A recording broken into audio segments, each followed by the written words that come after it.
Did you already win the lottery and simply forget? What if the money is yours, but only waiting for you to remember it in imagination? The truth is, you already did it, and in this moment, your future is just catching up to your assumption. One winter evening, I sat quietly, lost in thought, in a small room with barely enough heat to warm my fingers. I had no visible means of income, and yet I felt rich. I imagined for just a few moments that I had won a large sum of money, not in hope, but in certainty. I could feel the texture of the bills, the weight in my pocket, the warmth of knowing I had already won. I saw myself signing a check, celebrating with a friend, and thanking the unseen power that gave me exactly what I asked for.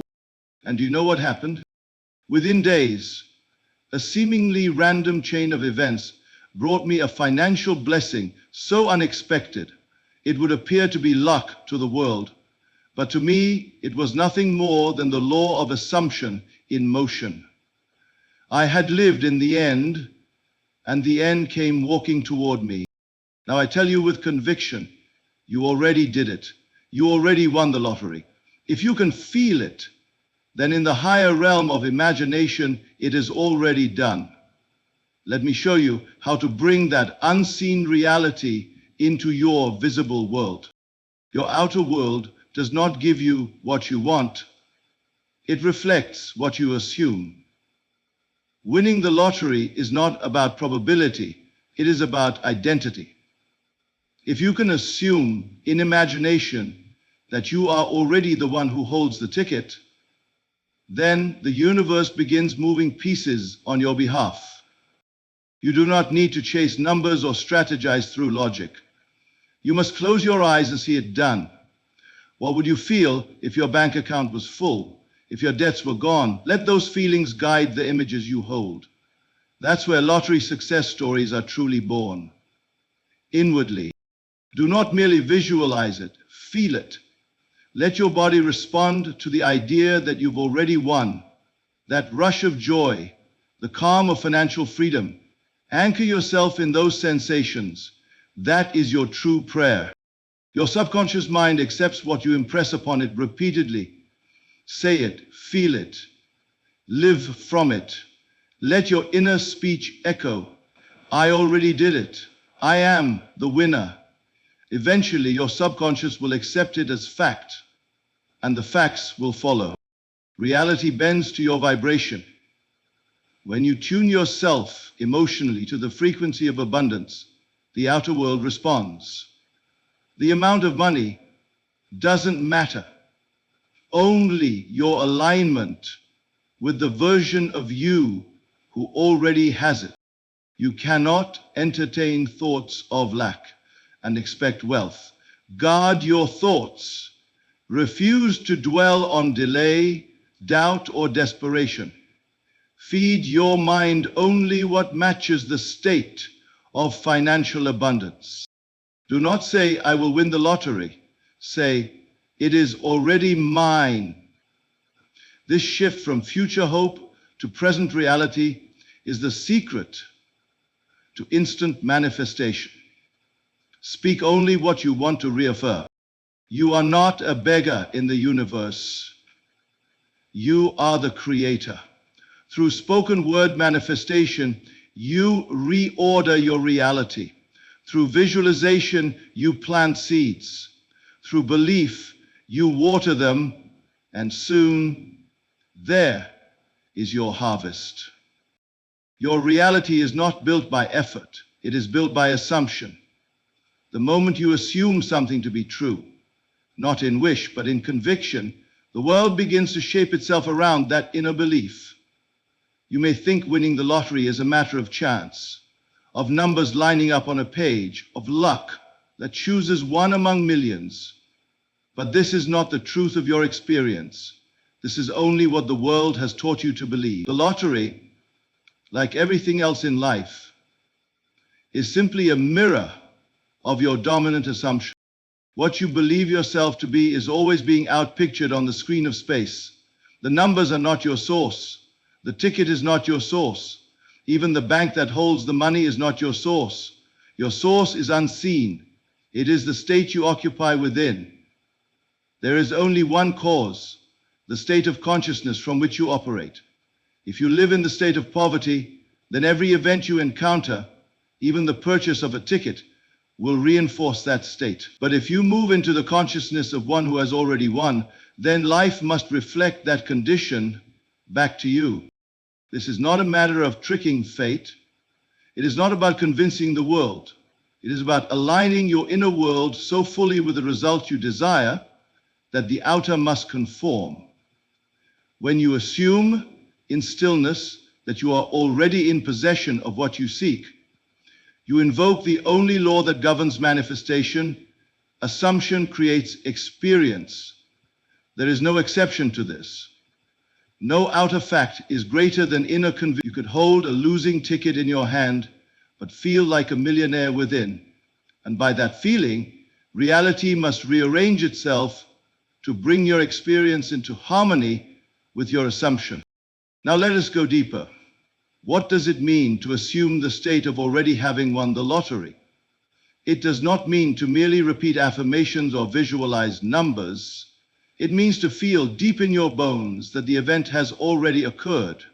You must cross the bridge in imagination before you ever cross it in the flesh. It is not necessary to know how it will unfold. The manner in which the win comes to you, the timing, the people involved, these are not your concern. Your only responsibility is to dwell in the end. What would it feel like to know that your financial freedom has been secured? What would you wear tomorrow? How would you walk? What thoughts would fill your mind as you drink your morning tea? These are not idle fantasies. These are spiritual acts of creation. The mind that lives in the wish fulfilled is the mind that governs reality. You do not attract what you want. You attract what you are. When you become the version of yourself who has already won, the path to that result must appear. It cannot do otherwise. The world is a faithful servant. It brings back to you only what you have sent forth in feeling. And so, when you walk through the world in the consciousness of already being wealthy, the events and experiences that confirm that truth will begin to unfold naturally, as though by coincidence. But you will know better. Most people fail in this only because they are unwilling to remain loyal to the unseen. They see the current state of their bank account and return to worry. They look at the odds and fall back into doubt. But you must remember, what you see is old news. It is simply the shadow of yesterday's belief. It has no power to predict your tomorrow unless you let it. The mirror does not lead. It reflects. And the mirror is your world. Change the image within, and the reflection must follow. So when you say you want to win the lottery, I ask you, who are you in imagination? Are you still one who hopes to win? Or have you already moved into the being who has? Do not pray for a result, pray from it. Let your prayers be from the mountaintop, not the valley. The mountaintop does not beg, it celebrates, it sees from the perspective of victory. Feel that feeling now, not after the win, not someday, not when the numbers align. Feel it now. And the world must obey. This is not philosophy, this is law.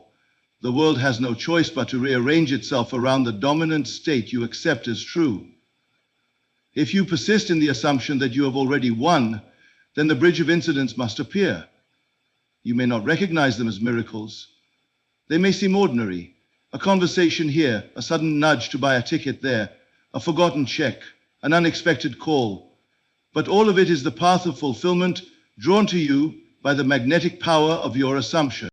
The lottery does not respond to need. It does not answer desperation. It responds to certainty. It is not interested in your longing. It is activated by your knowing. So let the world talk about odds. Let the experts explain probabilities. You will remain in your inner chamber, holding the feeling of already having received, for that feeling is the womb of your future. You need no permission.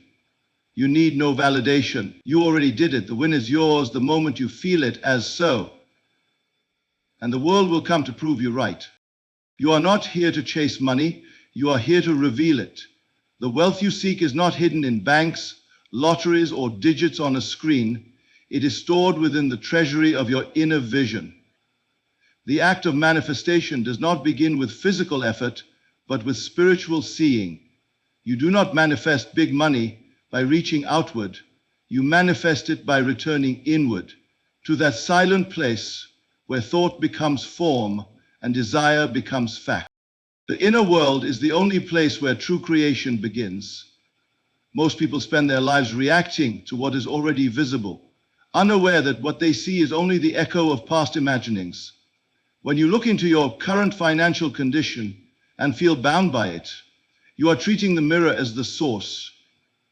But mirrors do not create, they only reflect. Your work is not to argue with the reflection, but to change the image within. The moment you revise your inner state, the mirror of life will adjust itself to reflect your new assumption. You must therefore learn the sacred art of seeing without eyes. You must see what others cannot see, until what you see becomes so natural, so familiar, so real to your inner senses, that it must externalize itself as fact. When you wish to manifest money, do not begin with numbers or plans. Begin with vision.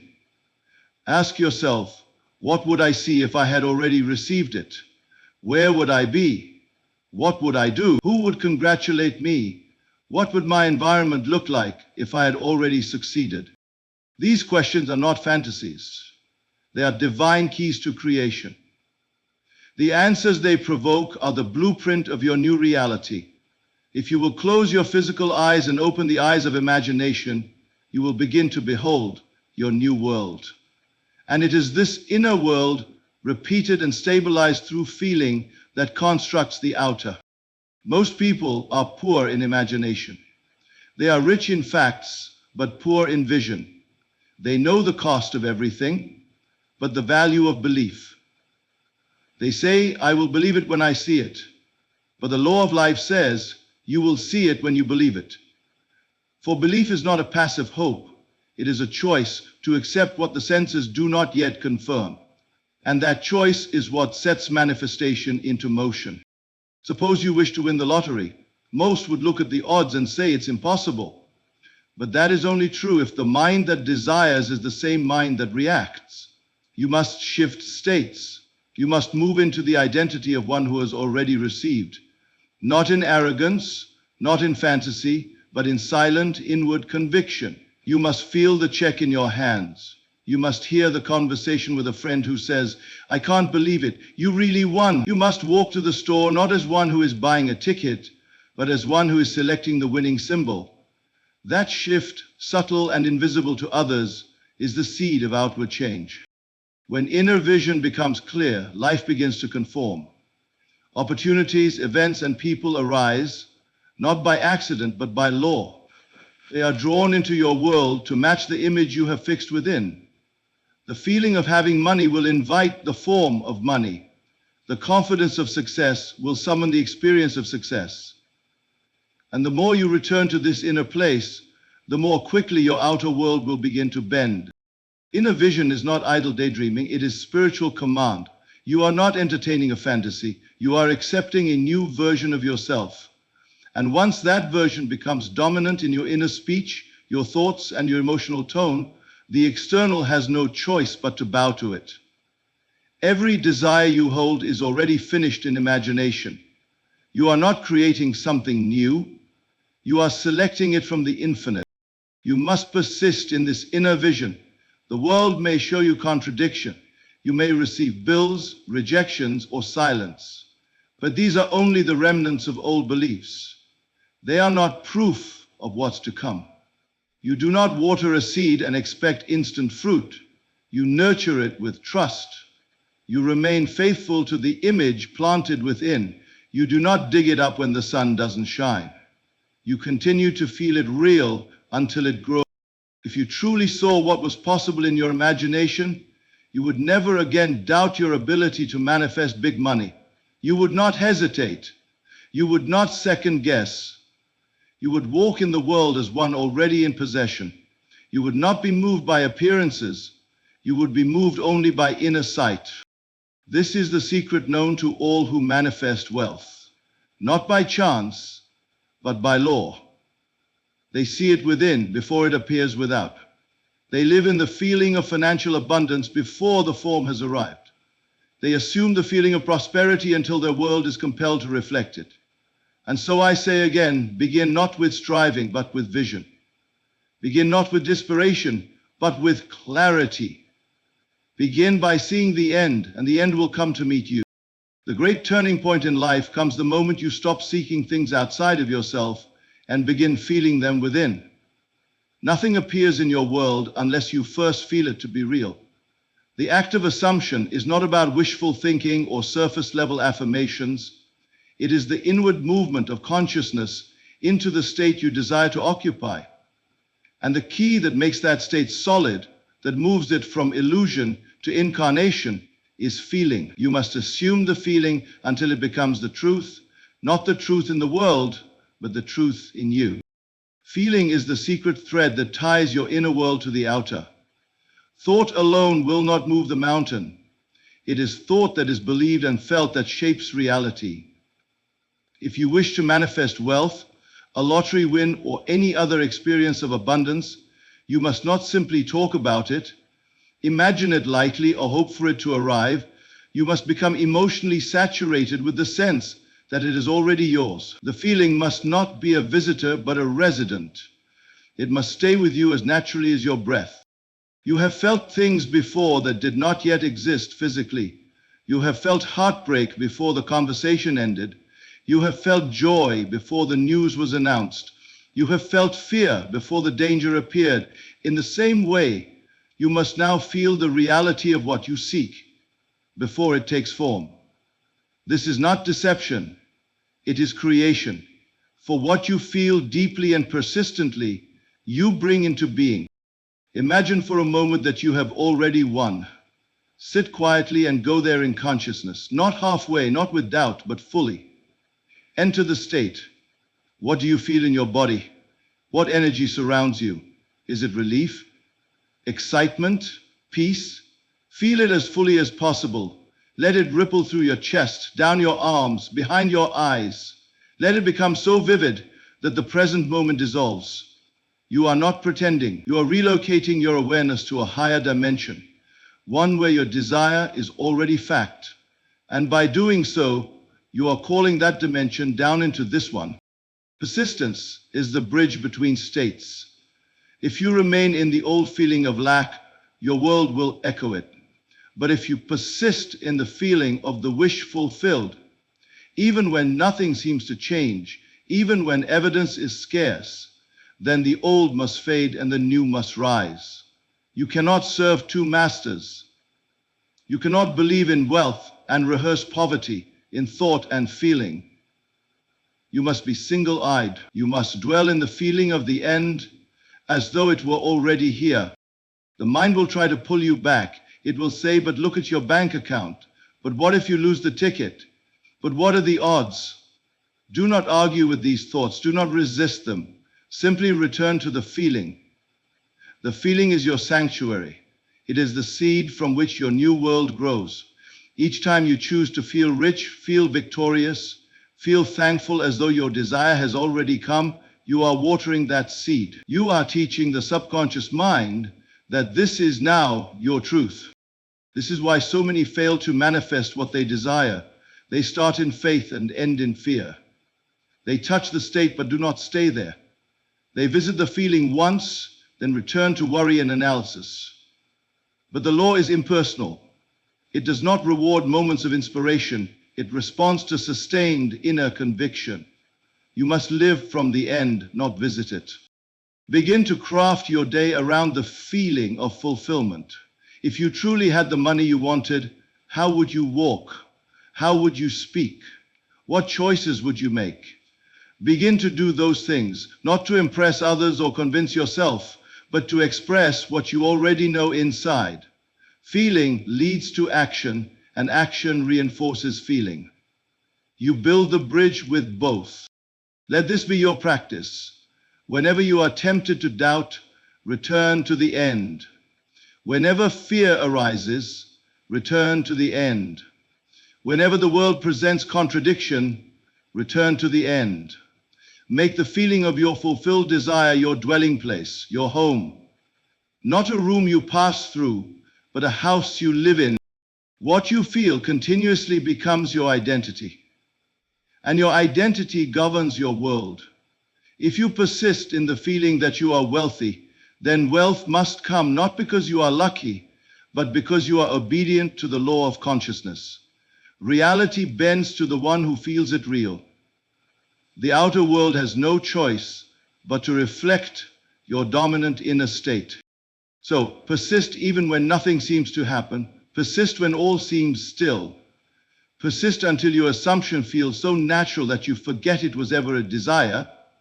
It becomes your normal, it becomes your truth, and when that shift occurs, the world must respond, not because you forced it, but because you became it. You assumed the feeling, and now the world must agree. The subconscious mind does not argue, it accepts, it receives. It becomes the fertile soil for every seed you plant in feeling. Your outer life is nothing more than the echo of what your subconscious has accepted as true. No matter how noble your goals or how vivid your dreams, if your subconscious has not been re-educated to believe in them, you will remain at war with yourself. And until that war is settled within, the outer world cannot bring you peace. Repetition is the golden chisel that carves a new self-image into the subconscious. Each time you think a thought and feel it as real, you impress it deeper into the unseen part of yourself. One affirmation, spoken with deep emotion, is more powerful than hours of mechanical statements.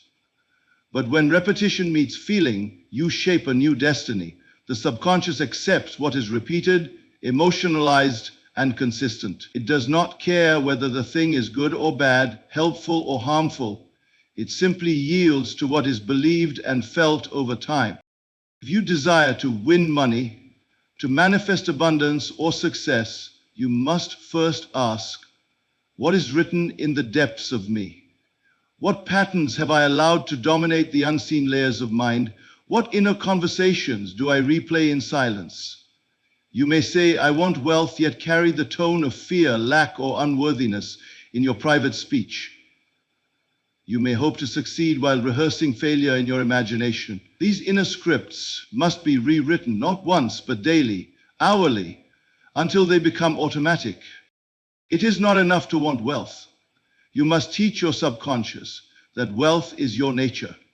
This is done by assuming the state again and again until the assumption becomes habit. When you wake in the morning, before the world floods in, go into the silence and assume the feeling of the wish fulfilled. Repeat to yourself, not merely in words, but in mood, that it is done. Say, I already did it. I am the winner. The money is mine. Do not say it with effort. Say it with joy, as if you are remembering a truth long forgotten.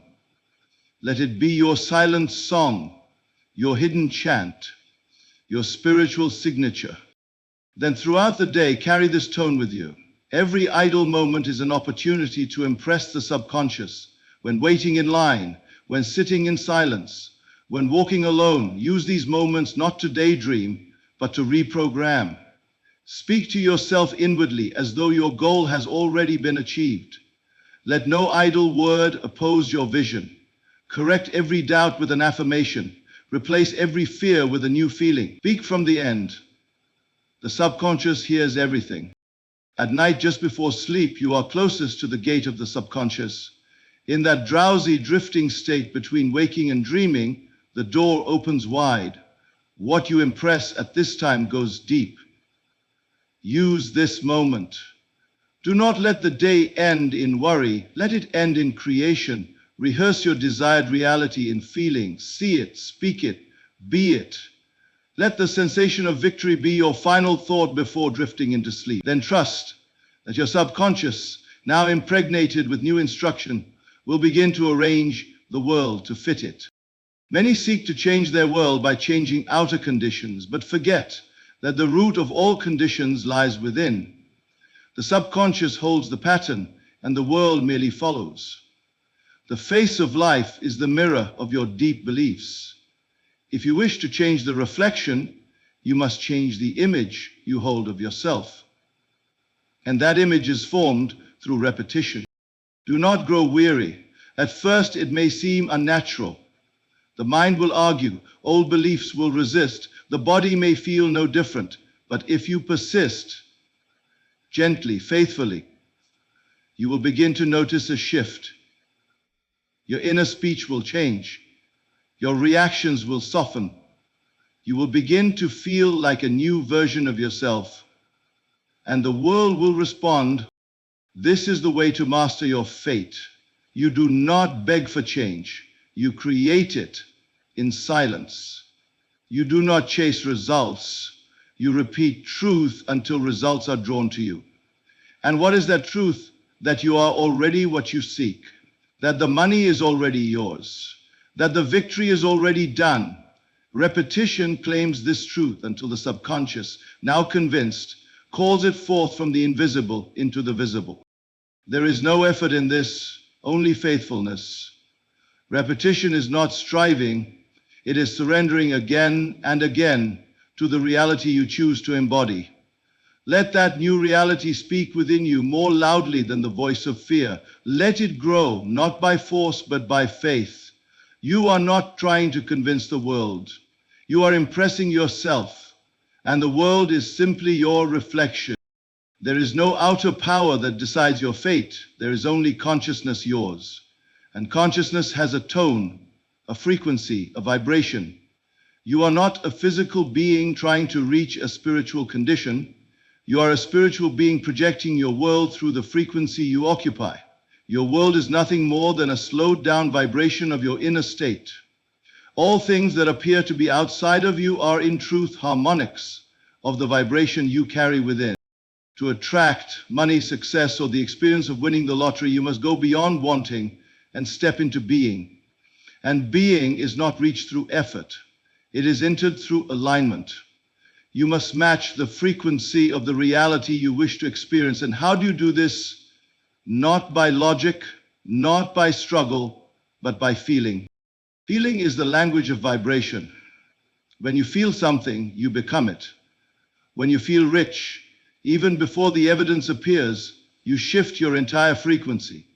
And in that shift, the invisible world takes form. You are not separate from the thing you desire. You are simply misaligned from it. Change your frequency, and the reality that corresponds with that frequency must appear. Many try to force results through action, but action without vibrational alignment is like shouting into the wind.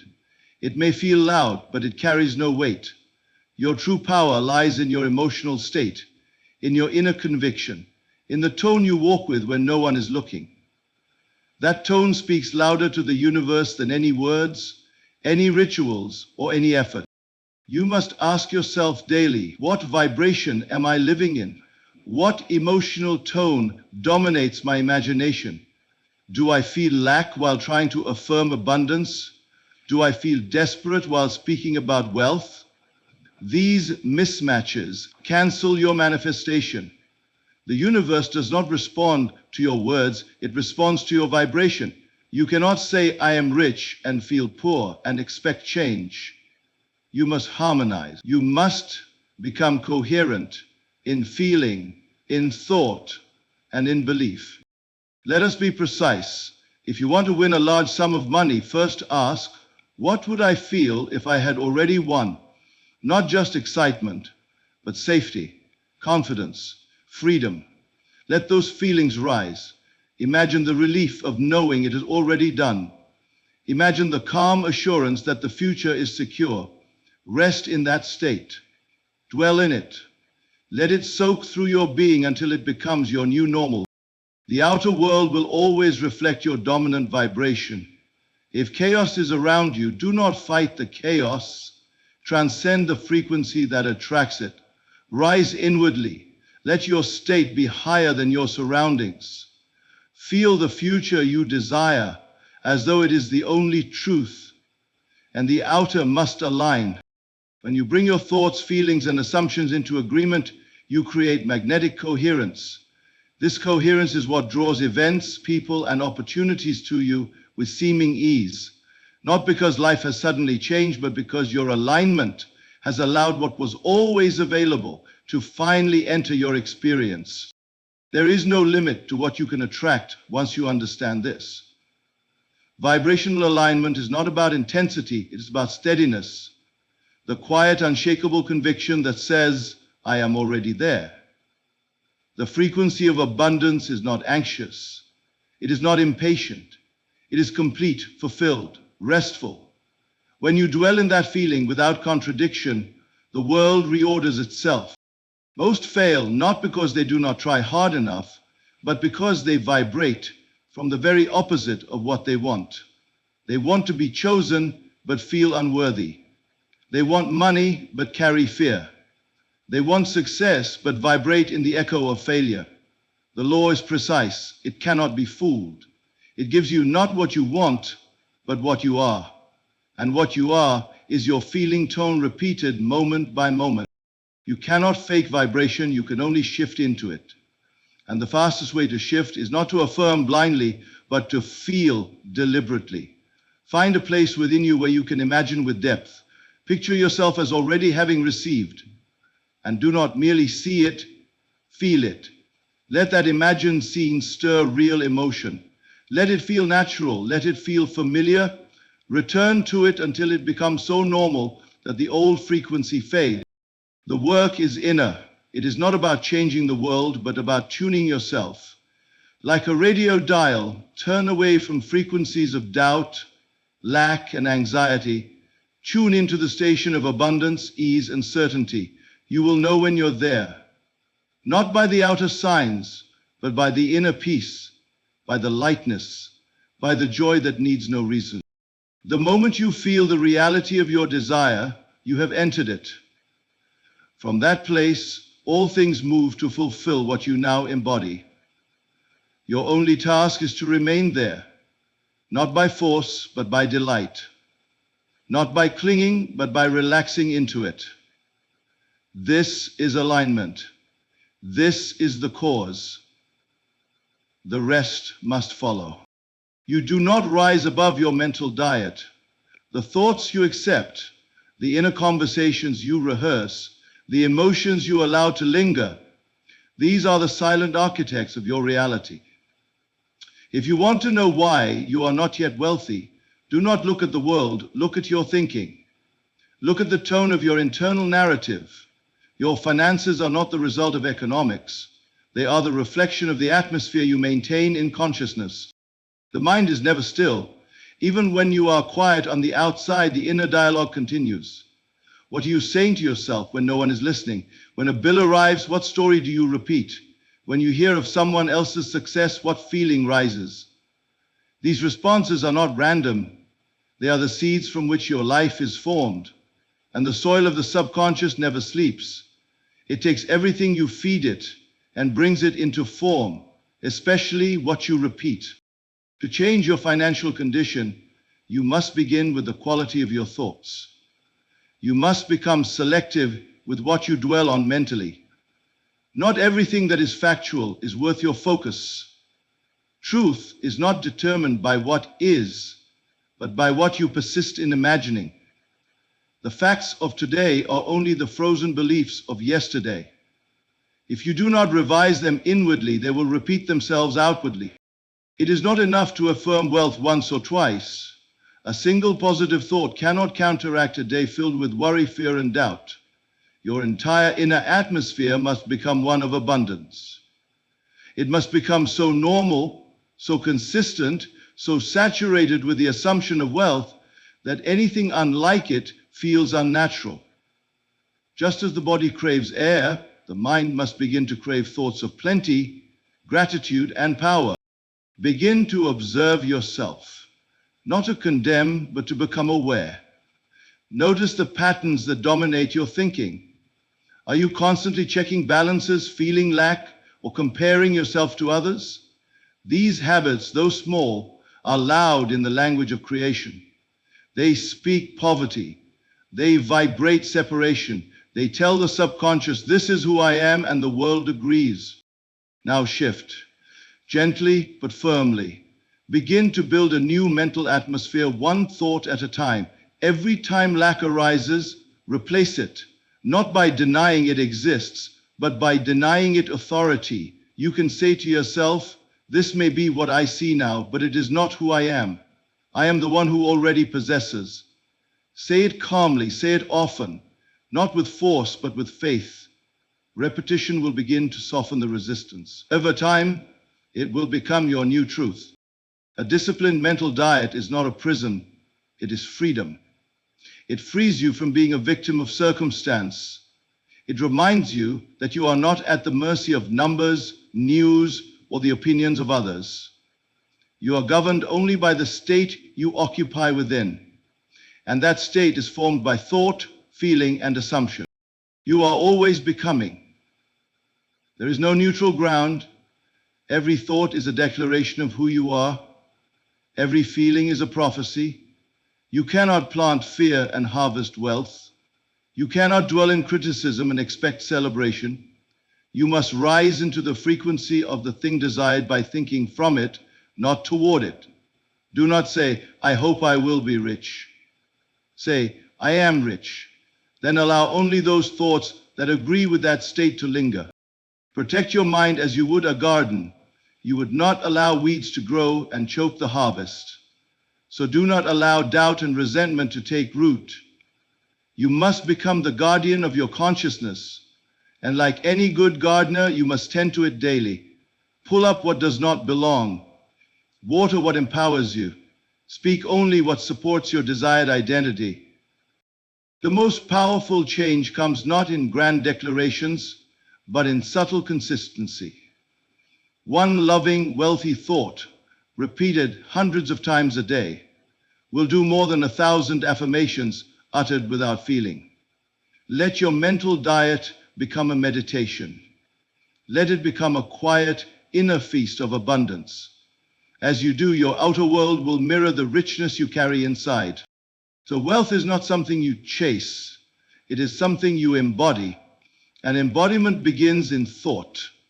When your mental diet is clean, deliberate, and rooted in the feeling of already having received, then money flows not as a reward, but as a natural expression of your state. Let your mind be so filled with thoughts of increase that lack has no room to breathe. Let your thoughts become so beautiful that your life cannot help but become beautiful too. This is the path, not of effort, but of mental refinement. And when the mind is pure in its assumption, the world must reflect it in form, in timing, and in abundance. To speak from the end is to live in the finished work. It is to move your consciousness from hoping into knowing, from seeking into being. The world will teach you to wait. It will say, speak of what is happening now. Speak of your condition. Speak of the facts. But this is not the language of creation. This is the language of repetition. To speak of what is already visible is to prolong it. To speak of what is already done, though unseen, is to call it into form. Most people speak toward the thing they want. They say, one day I will have money. Soon I'll be free. I'm working hard and eventually I'll succeed. And all the while they do not notice that each sentence affirms the absence of what they seek. The tone is longing. The vibration is distance. They are declaring that they do not yet possess, and the law of life agrees. You cannot speak of the future and expect to live in the present result. You must shift. You must rise in consciousness to the place where your desire has already materialized. You must speak, feel, and move from that place as if the outer had already caught up to your inner conviction. This is not arrogance. It is alignment. It is not delusion. It is truth spoken before the world agrees. Every creation begins this way. The seed is planted in silence before it blossoms in the light. Imagine you have already won the lottery. Not someday, not after you buy the ticket, but now. Right now. The result has already happened in the unseen.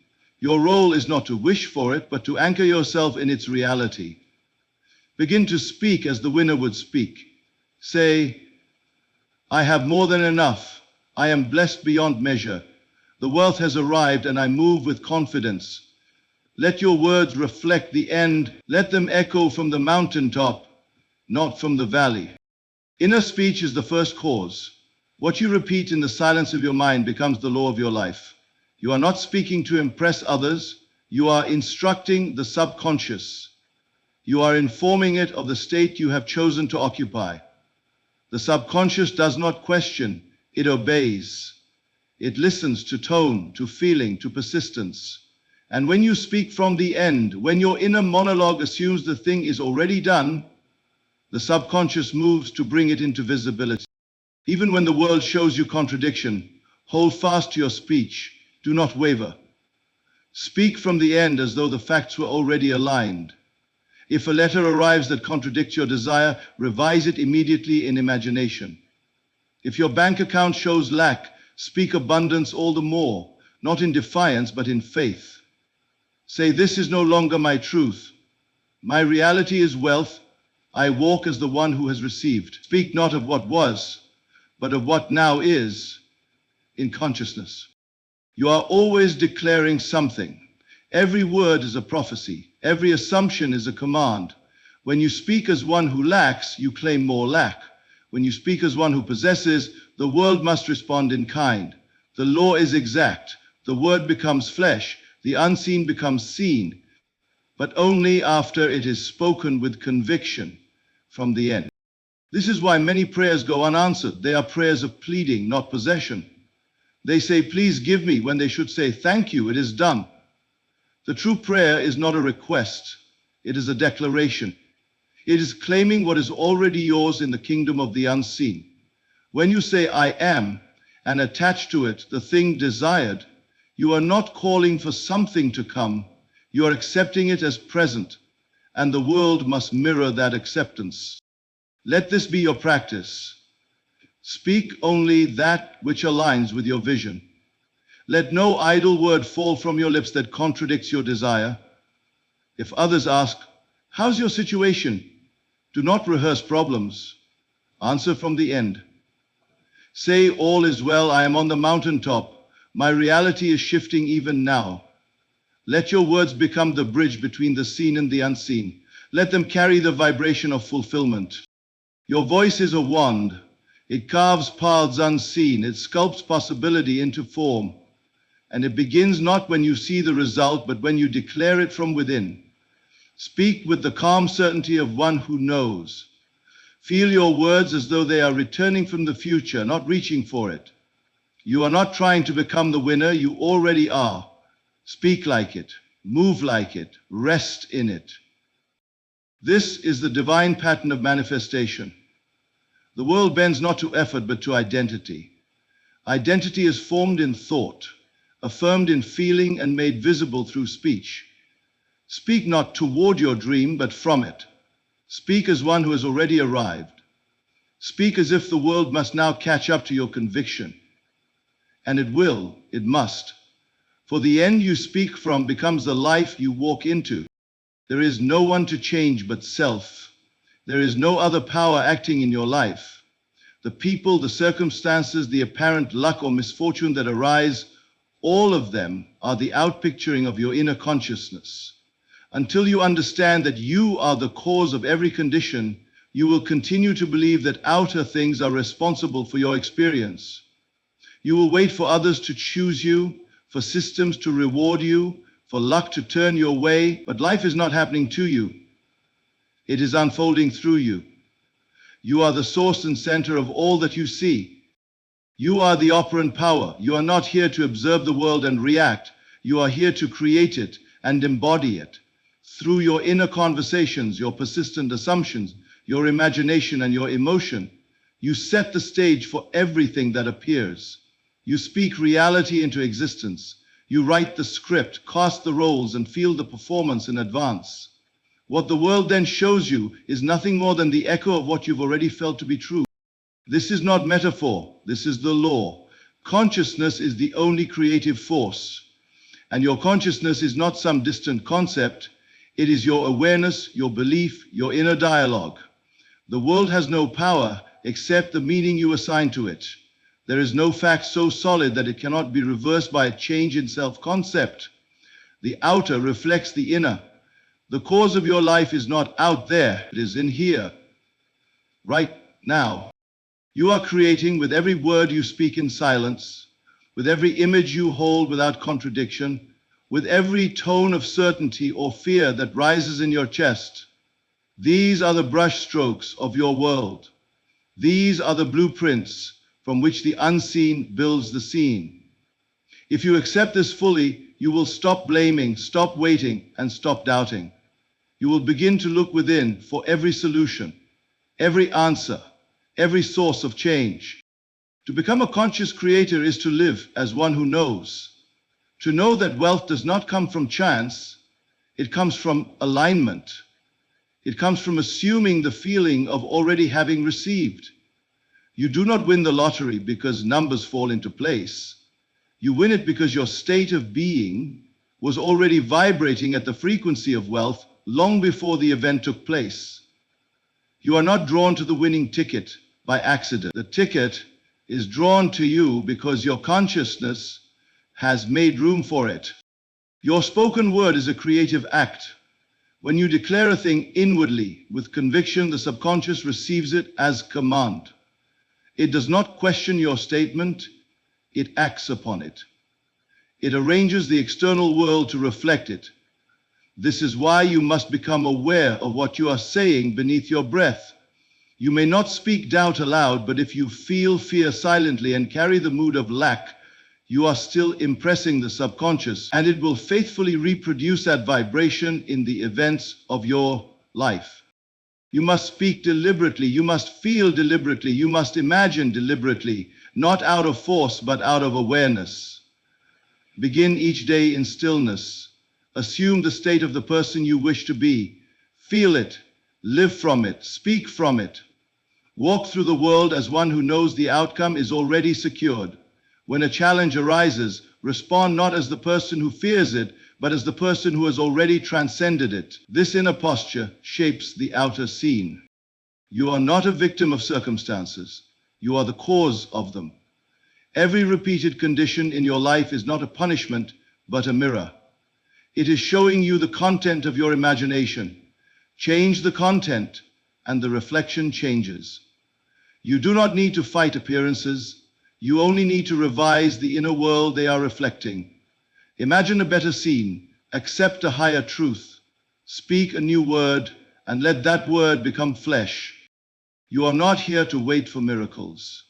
You are here to be the miracle. Your awareness of being is the spark that activates every possibility. When you say, "I am," and follow it with a clear identity, the universe begins rearranging itself to match your declaration. Say, "I am wealthy," and hold it. Say, "I am chosen," and believe it. Say, "I am favored," and walk in that state. These are not affirmations for the sake of motivation. These are commands to the subconscious, which governs the movement of all things. Let your life be a testimony to conscious creation. Refuse to speak of limitation. Refuse to dwell in the past. Refuse to rehearse lack in your thoughts. Instead, revise what has been, replace what no longer serves, and reaffirm what is already true in the world of spirit. What you claim in imagination with feeling will crystallize in experience. This is not a theory to be tested, it is the truth to be lived. You are not here to wonder what might happen. You are here to decide what will. And once you decide, you must occupy that decision in mind and feeling until it becomes the only truth you know. The world will then bend, not because it is kind, not because it is cruel, but because it is obedient. You create the law by becoming the cause. You command reality by becoming conscious. And you walk into the future by imagining it now. There is no outer agency deciding your fate. There is only your consciousness, ever molding the unseen into form, ever echoing back to you what you have accepted as true within. The lottery is not a number, it is a state. Wealth is not a condition, it is an identity. and all that you desire is already yours. The moment you dare to feel it real, you are not here to strive. You are here to assume, not to chase, but to embody, not to ask, but to declare. The world you walk through tomorrow is already shaped by the tone you carry today. So speak as one who already possesses, feel as one who already is, move as one who knows without question that what you've imagined is finished, and what is finished in imagination must be born in time. Live in the end, and all things are added unto you. Persist in the unseen, and the seen will bow. You already did it. The rest is only the unfolding of what you've dared to believe. Now rest in that knowing, and watch the world conform.